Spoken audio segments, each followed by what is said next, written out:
បាទគ្រប់ជំរាបសួរបងប្អូនប្រិយមិត្តទាំងអស់គ្នាសូមស្វាគមន៍មកកាន់សម្រាប់រឿងជួម៉ុងហើយថ្ងៃនេះផងដែរខ្ញុំបានសម្រាប់តរឿង Destiny with You ភាគទី10ហើយខ្ញុំក៏សូមធ្វើការអរគុណអ្នកដែលបានចូល comment នៅក្នុងវីដេអូរបស់ខ្ញុំសង្ឃឹមថាវីដេអូក្រោយៗបងប្អូនទាំងអស់គ្នានៅតែបន្ត comment ដើម្បីឲ្យវីដេអូរបស់ខ្ញុំមានអ្នកមើលកាន់តែច្រើនហ្នឹងហើយកុំឲ្យខាត់ពេលយូរយើងចូលទៅទស្សនាសាច់រឿងនឹងទាំងអស់គ្នាសាច់រឿងក៏កាត់មកពេលបច្ចុប្បន្នវិញហុងជូក៏និយាយទៅកាន់សេនយូថានៅសុកមកសារភាពថាស្រឡាញ់គេអញ្ចឹងសេនយូគាត់ក៏តបត្រឡប់មកវិញថាគាត់បានសារភាពពី3ដងហើយប៉ុន្តែហុងជូអត់ចាប់អារម្មណ៍ខ្លួនឯងទេមួយទៀតពេលដែលគាត់សារភាពទៅកាន់ហុងជូហ្នឹងគឺគាត់មានអារម្មណ៍ថាខ្មាស់អៀនខ្លាំងមែនទែនហុងជូក៏បន្តថាខ្ញុំស្មានតែប្រុសស្អាតដូចជាលោកអត់ចេះអៀនទេហើយមួយវិញទៀតលោកមានគូស្នេហ៍ហើយលោកមកសារភាពថាស្រឡាញ់ខ្ញុំប្រយ័ត្នតែគូស្នេហ៍របស់លោកដឹងមានរឿងធំអញ្ចឹងហើយសេនយូគាត់ក៏ប្រាប់ទៅកាន់ហុងជូឲ្យហុងជូរងចាំគាត់បន្តិចសិនទៅគាត់នឹងទៅនិយាយជាមួយនាយុនដើម្បីបញ្ចប់រឿងពួកគាត់ទាំងពីរនាក់ហើយគាត់នឹងត្រឡប់មករកហុងជូវិញប៉ុន្តែគាត់សុំថាពេលដែលគាត់ទៅនិយាយជាមួយនាយុនឲ្យហុងជូស្អាតស្អំដូចជាគាត់អញ្ចឹងដែរមានន័យថាក្នុងកំឡុងពេលហ្នឹងគឺមិនឲ្យនាងទៅតាក់ទងជាមួយពីណាទាំងអស់ហុងជូនាងក៏តបត្រឡប់មកវិញថាខ្ញុំមិនដែលតាក់ទងជាមួយពីណាផងខ្ញុំស្អាតស្អំតាំងពីដើមហ្នឹងសេនយូគាត់ក៏ប្រហើយតែម្ដងទៅហើយចោះជេរកយ៉ុងហុងជូនាងក៏ឆ្លើយថាអាហ្នឹងស្រឡាញ់គេម្នាក់ឯងហ្នឹងគេមិនរាប់ថាស្នេហាទេសេនយូក៏បន្តទៀតទោះបីជាស្រឡាញ់គេតែម្នាក់ឯងក៏ដោយក៏គាត់អត់ចង់ឲ្យនាងធ្វើអញ្ចឹងដែរហើយចាប់ពីពេលហ្នឹងទៅគឺកុំមានចិត្តបែបហ្នឹងឲ្យសោះអាចិត្តដែលស្រឡាញ់គេហ្នឹងគឺទុកសម្រាប់គាត់តែម្នាក់ឯងបានហើយហ្នឹងហើយពាក្យសម្ដីប្រុសព្រាននៅកន្លែងហ្នឹងបានធ្វើឲ្យហុងជូនាងសប្បាយចិត្តខ្លាំងមែនទែនសប្បាយចិត្តដល់ថ្នាក់ដើរត្រឡប់ទៅផ្ទះវិញហ្នឹងបិទមាត់អត់ចិត្តទេអាឡែងតែសប្បាយចិត្តហ្នឹងទៅដើរធ្លាក់លូប្រកាច់លើហើយក៏ទៅជំងឺស្នេហានេះពិតជាគួរឲ្យខ្លាចមែនធ្វើឲ្យមនុស្សបិទមាត់អត់ចិត្តណាបន្តមកសេនយូគាត់ក៏យករឿងដែលគាត់ចាំពីអតីតជាតិរបស់គាត់ហ្នឹងមកនិយាយជាមួយអ្នកគ្រូអនវ៉លអ្នកគ្រូអនវ៉លក៏តបថាមិនមែនមានតែសេនយូទេដែលអាចចាំពីអតីតជាតិនៅមានមនុស្សច្រើនទៀតដែលអាចចាំពីអតីតជាតិដូចជាសេនយូអញ្ចឹងដែរហើយសូម្បីតែគាត់ហ្នឹងក៏គាត់បានចាំពីអតីតជាតិរបស់គាត់ដែរអ្នកគ្រូអនវ៉លក៏បន្តទៀតថាអតីតជាតិរបស់សេនយូហើយនិងអតីតជាតិរបស់ហុងជូហ្នឹងគឺមានទំនាក់ទំនងជាប់គ្នានេះហើយជាមូលហេតុដែលធ្វើឲ្យពួកគេទាំងពីរនាក់បានជួបគ្នាម្ដងទៀតនៅក្នុងជាតិមួយនេះសេនយូក៏សួរអ្នកគ្រូអនវ៉លហេតុអីបានជាគាត់ចងចាំអតីតជាតិតែម្នាក់ឯងអញ្ចឹងហើយចុះហុងជូអ្នកគ្រូអនវ៉លក៏តបថាមកសួរគាត់មិនដឹងទៅសួរគេខ្លួនឯងទៅប៉ុន្តែសេនយូគាត់ក៏និយាយថាគាត់មិនអាចសួរបានទេដោយសារតែមានហេតុផលមួយចំនួនដែលធ្វើឲ្យគាត់ខ្លាចអញ្ចឹងហើយអ្នកគ្រូអនវ៉លក៏បន្តទៀតគ្មានអីត្រូវខ្លាចទេព្រោះថាកម្មពៀវានឹងត្រឡប់មករកម្ចាស់កម្មពៀវាវិញហើយយើងក៏មិនទាន់ដឹងច្បាស់ដែរថាតើកាលពីអតីតជាតិនឹងសេនយូគាត់បានធ្វើអីខ្លះបានជាគាត់ខ្លាចឈុតនឹងក៏កាន់មកកន្លែងនាយុនវិញដែលនាងកំពុងតែអង្គុយផឹកស្រាជាមួយនឹងអបិហេយុនសូនៅពេលហ្នឹងអបិហេយុនសូបានប្រាប់ឲ្យនាយុនចាប់គ្នាជាមួយនឹងសេនយូទៅប៉ុន្តែក៏ត្រូវបាននាយុនបដិសេធថានាងអត់ចាក់ចេញពីសេនយូនោះទេនាងស្រឡាញ់សេនយូខ្លាំងណាស់នៅពេលដែលបានលើអញ្ចឹងហេយុនសូគាត់ក៏សួរបើសិនជាស្រឡាញ់សេនយូខ្លាំងមិនបានជាមកដេកជាមួយនឹងគាត់នាយុននាងក៏និយាយបែបសាមញ្ញថាគឺនាងគ្រាន់តែយកអបិហេយុនសូនឹងដើម្បីកំដរអារម្មណ៍របស់នាងតែប៉ុណ្ណោះមានអីមួយម៉ាត់នឹងចុកដែរមានក៏មានស្អាតក៏ស្អាតប៉ុន្តែក៏ត្រូវបានគេយកទៅកំដរអារម្មណ៍ណាដល់ពេលស្អែកឡើងសេនយូគាត់ក៏បានហៅនាយុនឲ្យមកជួបនិយាយគ្នាជាមួយនឹងគាត់លើកហ្នឹងគាត់បានប្រាប់នាយុនថាពួកយើងទាំងពីរនាក់បែកគ្នាទៅព្រោះឥឡូវហ្នឹងគឺគាត់ស្រឡាញ់ហុងជូហើយនាយុននាងក៏តបត្រឡប់មកវិញថានាងយល់ព្រមបែកគ្នាជាមួយនឹងសេនយូប៉ុន្តែនាងមានសំណូមពរមួយកុំតន់ឲ្យសេនយូប្រកាសប្រាប់គេថាពួកគេទាំងពីរនាក់បែកគ្នាហើយក៏មិនតន់ឲ្យសេនយូប្រកាសប្រាប់គេថាគាត់ស្រឡាញ់ហុងជូដែរចាំពេលដែលនាយុនចេញពីសាលាក្រុងសិនសេនយូចង់ធ្វើអីក៏ធ្វើទៅដោយនាយុនបានលើកហេតុផលថាឲ្យសេនយូទុកមុខឲ្យនាងសិនឈុនឡើងក៏កាន់មកកន្លែងហុងជូវិញគ្រាន់តែនាងដើរចេញពីផ្ទះភ្លាមនាងក៏បានជួបគ្នាជាមួយនឹងសេនយូនៅពីមុខផ្ទះរបស់នាងតែម្ដងលើកហ្នឹងតែងខ្លួនយ៉ាងសង្ហាហើយមកជាមួយនឹងបាច់ផ្កាទៀតផងមុនពេលទទួលបាច់ផ្កាហុងជូបានសួរសេនយូថាតើលោកបរិសុទ្ធហើយនៅសេនយូក៏តបត្រឡប់មកវិញគឺគាត់បរិសុទ្ធ 100% ដល់តែពេលអញ្ចឹងហុងជូក៏យល់ព្រមទទួលយកផ្កាពីគាត់តែម្ដងទៅគ្រាន់តែទទួលយកផ្កាភ្លាមស្រាប់តែជេកយ៉ុងក៏ដើរចេញមកហើយចាប់ផ្កាពីដៃរបស់នាងបោះចោលតែម្ដង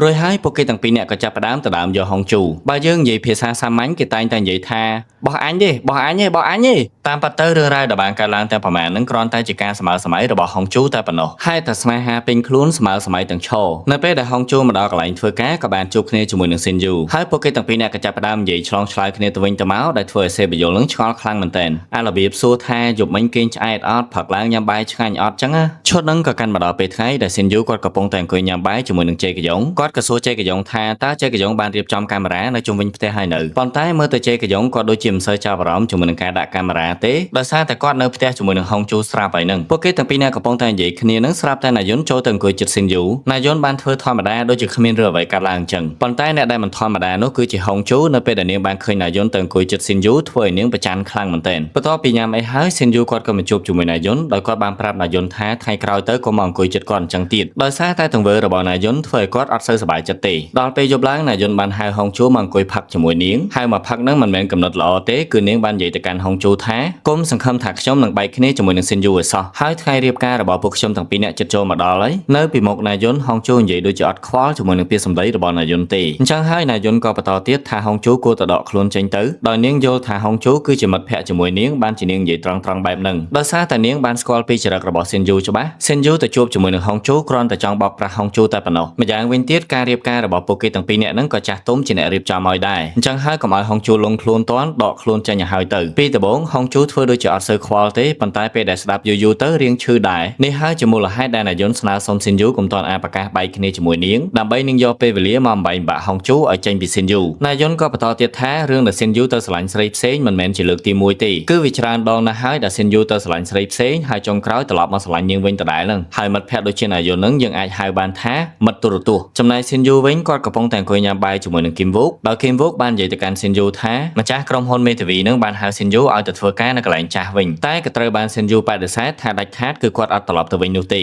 មិនត្រឹមតែប៉ុណ្្នឹងទេស៊ិនយូគាត់ក៏បានប្រាប់គីមវូកផងដែរគឺគាត់កំពុងតែមានស្នេហាជាមួយនឹងមនុស្សស្រីម្នាក់ផ្សេងទៀតហើយឈុនហ្នឹងក៏កាន់មកកន្លែងណាយុនហើយនឹងហុងជូវិញពួកគេផឹកអស់ប្រមាណដបណាយុនក៏ធ្វើជាស្លាប់ហុងជូបានព្យាយាមដាស់ណាយុនឲ្យត្រឡប់ទៅផ្ទះវិញដែរប៉ុន្តែណាយុនបែរជាប្រាប់ហុងជូឲ្យខលទៅស៊ិនយូឲ្យមកយកនាងមកហេតុអីបានជាណាយុនចាំបាច់ធ្វើអញ្ចឹងគឺដោយសារតែនាងចង់បញ្ជឿចិត្តហុងជូនឹងឲ្យហុងជូដកខ្លួនចេញទៅវិញកុំមកពាក់ព័ន្ធជាមួយនឹងស៊ិនយូទៀតនៅពេលហ្នឹងហុងជូក៏គិតថាបើសិនជានាងទេទៅស៊ិនយូហើយស៊ិនយូមកមែននោះអ្វីដែលណាយុននិយាយប្រាប់នាងគឺជាការប៉ັດទាំងអស់ហ្នឹងអញ្ចឹងហើយហុងជូក៏ទេទៅស៊ិនយូដោយប្រាប់ថាណាយុនស្វឹងស្លាប់ហើយឲ្យស៊ិនយូមកជូននាងត្រឡប់ទៅផ្ទះវិញក្រោយពេលដែលខលហើយហុងជូគេអង្គុយចាំអត់មើលថាតាអាប៉ែកហ្នឹងមកអត់ហ្នឹងហើយបានមកផ្លែក្រោយមកស៊ិនយូពិតជាមកមែនកន្លែងហ្នឹងបានធ្វើឲ្យហុងជូនាងអន់ចិត្តខ្លាំងមែនតើអញ្ចឹងហើយហុងជូក៏ប្រាប់ឲ្យស៊ិនយូនាំណាយុនត្រឡប់ទៅផ្ទះវិញទៅនាងត្រឡប់ទៅផ្ទះវិញដោយខ្លួនឯងក៏បានដែរប៉ុន្តែស៊ិនយូគាត់មិនអស់ចិត្តទេហើយគាត់ក៏តាមមកសួរហុងជូថាតើមានរឿងកើតឡើងមែនហុងជូនាងក៏និយាយតាមតាណារឿងប្រាប់ថាណាយុនបានទេហៅនាងមកផឹកបន្ទាប់មកណាយុនបាននិយាយជាមួយនាងច្រើនខ្លាំងមែនទែនបានលើអញ្ចឹងហើយស៊ិនយូគាត់ក៏ស្នើសុំទៅកាន់ហុងជូថាកុំឲ្យស្ដាប់ពាក្យសម្ដីរបស់ណាយុនអីហុងជូនាងក៏តបត្រឡប់មកវិញមិនឲ្យខ្ញុំស្ដាប់យ៉ាងម៉េចបើគ្រាន់តែទេភ្លាមមកដល់ផ្លែតហ្នឹង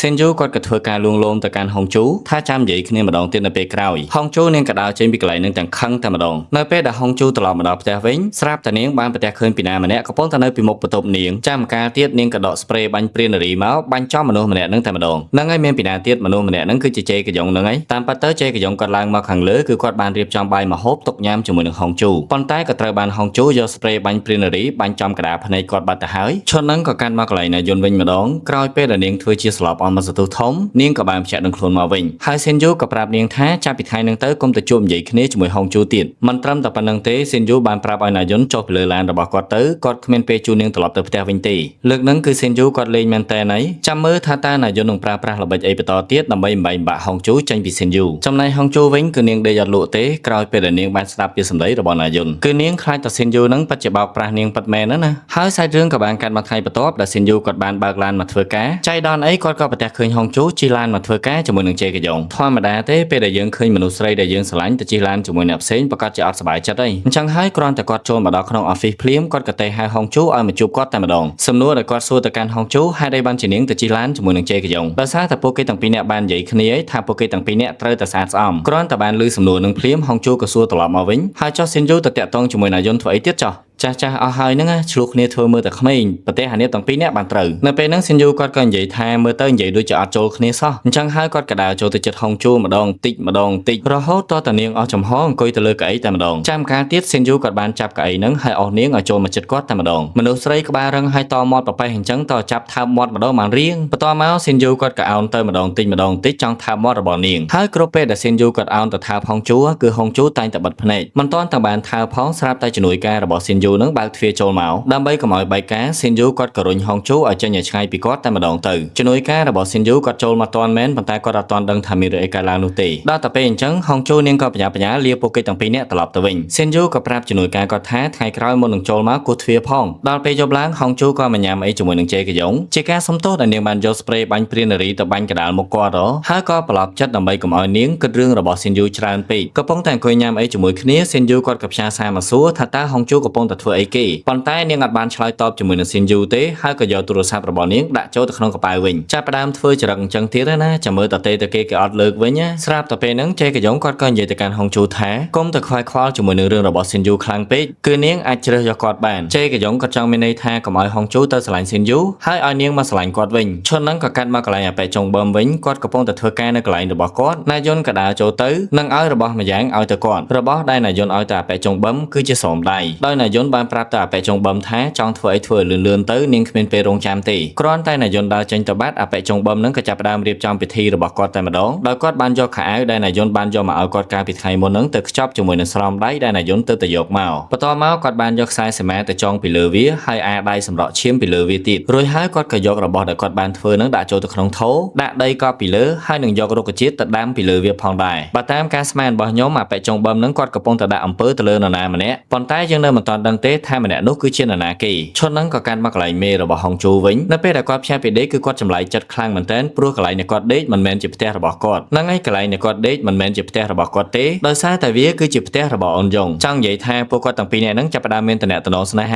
ាកាន់តែជ្រាលជ្រៅខ្លាំងមែនទែនហើយឈុនហ្នឹងក៏កាន់មកកន្លែងស៊ីនយូវិញគាត់ផ្ញើសារទៅហុងជូតាំងពីយប់រហូតដល់ព្រឹកប៉ុន្តែហុងជូនៅមិនទាន់តាក់ទងត្រឡប់មកគាត់វិញទៀតអញ្ចឹងហើយគាត់ក៏ទេទូរស័ព្ទឲ្យហុងជូចូលមកជួបគាត់ឥឡូវហ្នឹងមកប៉ុន្តែអ្នកដែលចូលមកក្នុងបន្ទប់របស់គាត់មិនមែនជាហុងជូទេបែរជាណាយុនទៅវិញដោយណាយុនបាននិយាយទៅកាន់ស៊ីនយូថាបងបានក្បត់សន្យាជាមួយនឹងខ្ញុំហីថាមិនប្រកាសប្រាប់គេបែកគ្នាជាមួយនឹងខ្ញុំទេហើយក៏មិនប្រកាសប្រាប់គេថាតាក់ទងជាមួយហុងជូដែរគ្រាន់តែនិយាយចប់ភ្លាមណាយុនក៏មកជួបជាមួយនឹងឪពុករបស់នាងដែលជាចៅហ្វាយក្រុងដើម្បីស្នើសុំឪពុករបស់នាងឲ្យបញ្ជូនហុងជូទៅធ្វើការកន្លែងផ្សេងជាការសងសឹកដែលស៊ីនយូមិនគោរពពាក្យសន្យាអញ្ចឹងហើយចៅហ្វាយក្រុងក៏បានហៅជេកយ៉ុងឲ្យមកជួបគាត់ដោយប្រាប់ជេកយ៉ុងថាឲ្យផ្លាស់ប្ដូរកន្លែងធ្វើការរបស់ហុងជូទៅគ្រាន់តែបានលឺអញ្ចឹងភ្លាមជេកយ៉ុងគាត់ក៏មកជួបជាមួយស៊ីនយូដោយសារតែគាត់គិតថារឿងដែលបានកើតឡើងទាំងប្រមាណគឺដោយសារតែស៊ីនយូនឹងឯងប៉ុន្តែក្រោយពេលដែលគាត់និយាយជាមួយនឹងស៊ីនយូទៅគឺស៊ីនយូគាត់អត់បានដឹងរឿងអីទាំងអស់ក្រោយពេលដែលស៊ីនយូគាត់បានដឹងអំពីរឿងមួយនឹងហើយគាត់ក៏និយាយទៅកាន់ជេកយ៉ុងវិញថាអរគុណដែលជេកយ៉ុងយករឿងទាំងអស់នឹងមកប្រាប់គាត់ប៉ុន្តែជេកយ៉ុងមិនចាំបាច់លូកដៃចូលក្នុងរឿងទាំងអស់នឹងទេទុកឲ្យគាត់ជាអ្នកដោះស្រាយតែម្នាក់ឯងបានហើយគ្រាន់តែនិយាយចប់ភ្លាមស៊ីនយូគាត់ក៏ដើរចេញពីបន្ទប់របស់គាត់ហើយចាប់ដៃរបស់ហុងជូដើរចេញពីកន្លែងហ្នឹងតែម្ដងលើកហ្នឹងគាត់កាន់ដៃរបស់ហុងជូដើរចេញពីសាលាក្រុងចង់ឲ្យពីណាគេនិយាយអីក៏និយាយទៅគាត់លែងខ្វល់ហើយរួចហើយស៊ីនយូគាត់ក៏បើកឡាននាំហុងជូចេញពីកន្លែងហ្នឹងបាត់ទៅស្មានទៅណាតាមពិតទៅគាត់នាំហុងជូមកដើរលេងមាត់សមុទ្រហ្នឹងនៅពេលហ្នឹងស៊ីនយូគាត់ក៏និយាយទៅកាន់ហុងជូថាដោយសារតែណាយុនហ្នឹងបានស្នើសុំឲ្យគាត់ជួយនឹងរឿងមួយគឺមិនតន់ឲ្យស៊ីនយូហ្នឹងប្រកាសប្រាប់គេថាគាត់បែកគ្នាជាមួយណាយុនទេមួយទៀតក៏មិនតន់ឲ្យគាត់ហ្នឹងទៅប្រកាសប្រាប់គេថាគាត់ស្រឡាញ់គ្នាជាមួយហុងជូដែរដោយសារតែណាយុនកំពុងតែធ្វើការនៅក្នុងសាលាក្រុងនាងបានប្រាប់ស៊ីនយូថាចាំពេលដែលនាងចេញពីសាលាក្រុងចាំប្រកាសទៅមួយទៀតដោយសារតែគាត់គិតថាក្រោយពេលដែលគាត់បែកគ្នាជាមួយណាយុនភ្លាមទៅប្រកាសស្រឡាញ់គ្នាជាមួយហុងជូភ្លាមខ្លាចប៉ះពាល់ទៅដល់កិត្តិយសរបស់ហុងជូអញ្ចឹងជាមូលហេតុដែលគាត់យល់ព្រមធ្វើតាមណាយុនតែម្ដងទៅឲ្យរឿងទាំងអស់វាដើរទៅតាមពេលវេលាសឹមប៉ុន្តែមិននឹកស្មានថាណាយុនបែរជាយកពេលវេលាទាំងអស់ហ្នឹងទៅនិយាយធ្វើបាបហុងជូទៅវិញប៉ុន្តែឥឡូវគាត់ឈប់ខ្វល់ហើយចង់ឲ្យពីណាគេនិយាយអីក៏និយាយទៅគឺគាត់នឹងចាប់ផ្ដើមនៅចិត្តហុងជូជានិច្ចនៅពេលដែលនិយាយចប់ហើយស៊ីនយូគាត់ក៏ដើរចូលទៅអោបហុងជូដែលការអោបមួយហ្នឹងធ្វើឲ្យពួកគេទាំងពីរនាក់មានក្តីសុខខ្លាំងមែនទែនដើម្បីបន្ថែមក្តីសុខកាន់តែខ្លាំងទៀតស៊ីនយូគាត់ក៏អោនទៅថើបហុងជូចំកណ្ដាលកញ្ចប់មាត់របស់នាងតែម្ដងនៅពេលដែលស៊ីនយូថើបនាងហើយនាងក៏យកដៃរបស់នាងទៅចាប់ថ្ពាល់របស់គាត់ចង់ថើបគាត់វិញមិនទាន់ទាំងបានថើបផងស្រាប់តែស៊ីនយូគាត់បានសម័យឃើញដៃប្រឡាក់ឈាមនោះមកចាប់មុខរបស់គាត់កន្លែងនេះបានធ្វើឲ្យស៊ីនយូគាត់មានការផ្ចាស់ផ្អើលខ្លាំងមែនទែនហើយគាត់ក៏រុញហុងជូចេញពីគាត់តែម្ដងខ្ញុំសង្ស័យថាម្ចាស់ដៃដែលប្រឡាក់ឈាមនឹងគឺជាហុងជូទេដឹងបានជាស៊ីនយូគាត់ភ័យមែនចំណែកហុងជូវិញនាងក៏មានការផ្ចាស់ផ្អើលដែរកំពុងតែថើបគ្នាសុកសោះមិនបានទៅជាប្រកាច់អញ្ចឹងហ្នឹងហើយកុំភ្លេច comment រូបបេះដូងឬមួយក៏ពាក្យអ្វីដែលអ្នកទាំងអស់គ្នាចង់និយាយមកកាន់ខ្ញុំនៅខាងក្រោមម្នាក់មួយផងហើយសម្រាប់អ្នកដែលមើលវីដេអូខ្ញុំនៅក្នុង TikTok កុំភ្លេចចូលមកធាក់ខ្ញុំនៅក្នុង YouTube ម្នាក់មួយផងហើយរឿង Distinct Video ភាគទី10របស់យើងក៏បានឈានចូលមកដល់ទីបញ្ចប់ទៅត្រឹមហ្នឹងចាំជួបគ្នានៅវីដេអូក្រោយស្រឡាញ់អ្នកទាំងអស់គ្នាពេញបេះដូងបាយបាយ